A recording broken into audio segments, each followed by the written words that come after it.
What's up, investors? It's the Russian dude. In a time when the state's tightening grip over personal liberties collides with the digital era, the conscription machine has evolved into a relentless, coldly calculated apparatus. The war-related human price was always just a number for Putin and his cronies, but with each year passing, it becomes even more heartless statistics.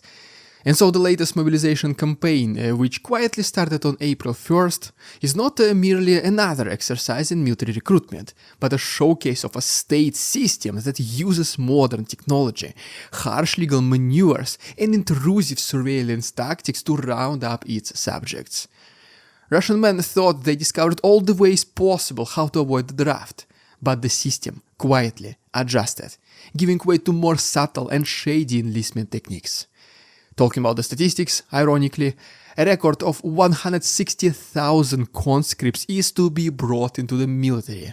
This is the biggest number in the last 14 years at least, and it serves as a glaring indicator of a regime in crisis, desperately in need of fresh lives to maintain its current affairs in Ukraine.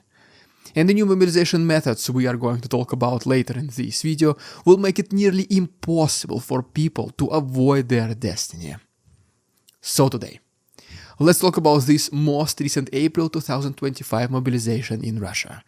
Let's explore how this new digital draft not only transforms an ancient obligation into a hyper-efficient bureaucratic process, but also strips away any resemblance of personal choice or legal protection.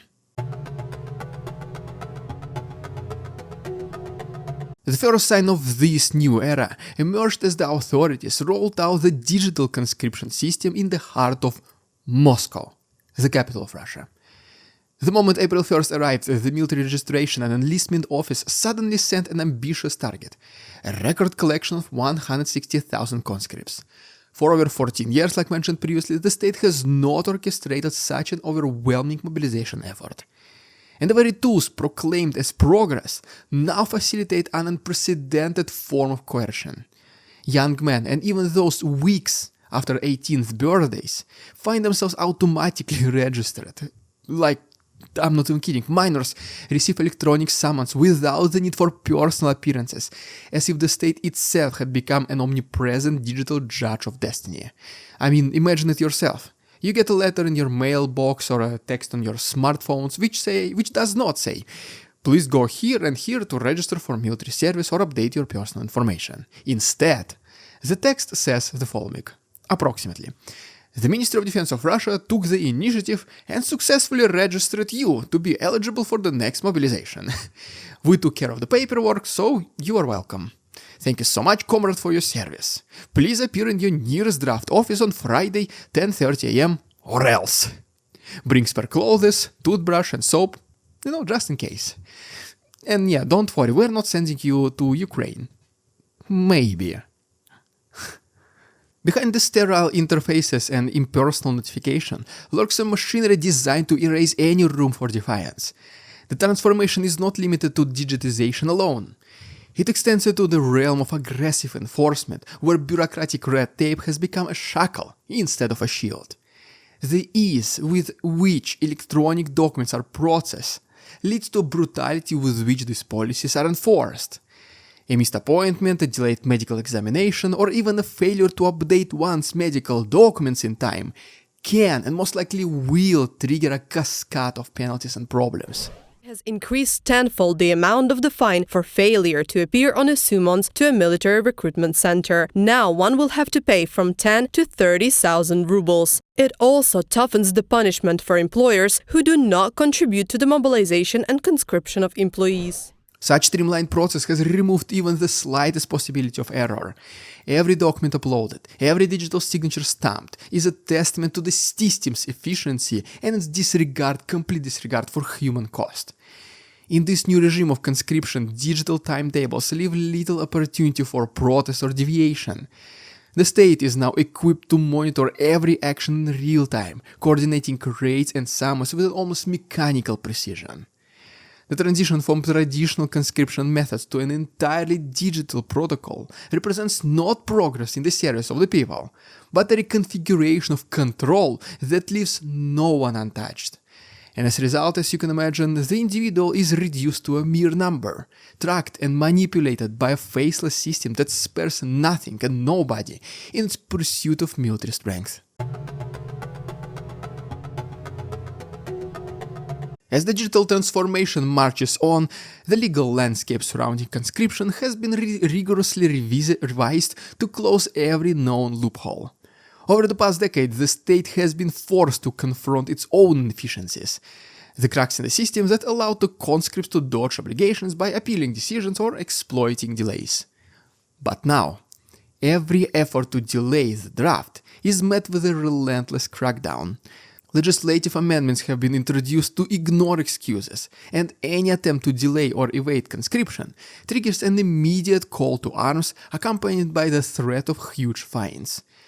In fact, even if you missed your previous mobilization call and your case was dropped, the government can now cancel this decision retroactively, making you liable to serve once again.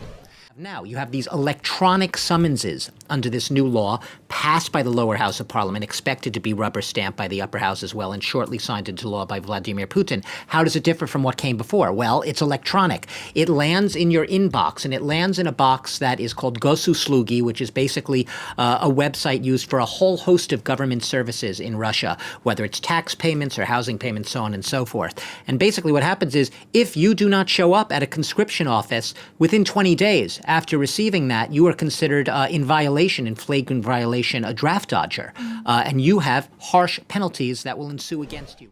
And you might ask, what's their excuse? Well, they say that even though your draft notice has expired, you still had to take all the possible steps to show up in the enlistment office and notify in person about the change in your situation. Just like this. With this amendment, the law no longer tolerates delays, appeals, or, more fundamentally, any assertion of personal liberty against state demands. Russia's new legal machinery is recalibrated to work without sympathy or hesitation.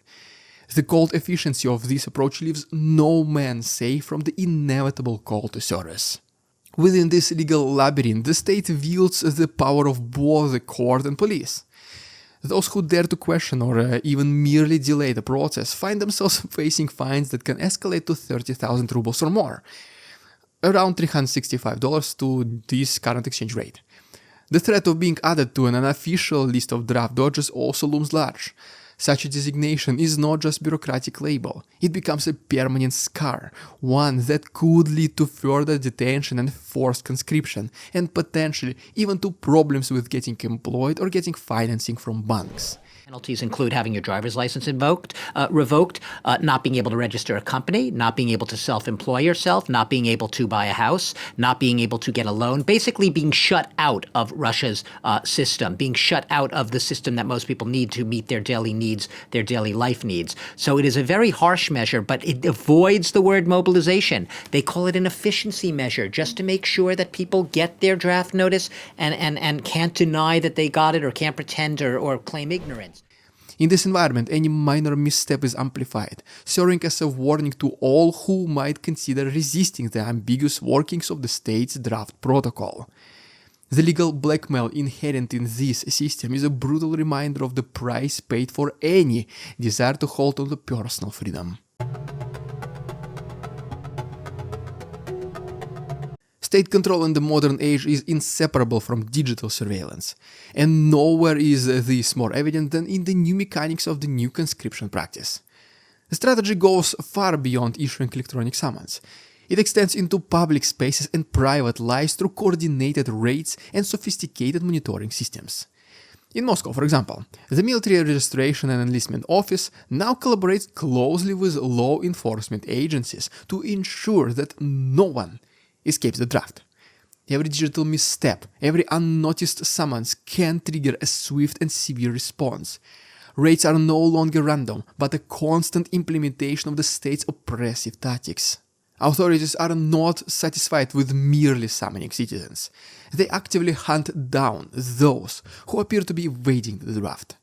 The deployment of facial recognition technology in public transportation has become just a mere routine part of the state's strategy to locate and detain potential draft dodgers.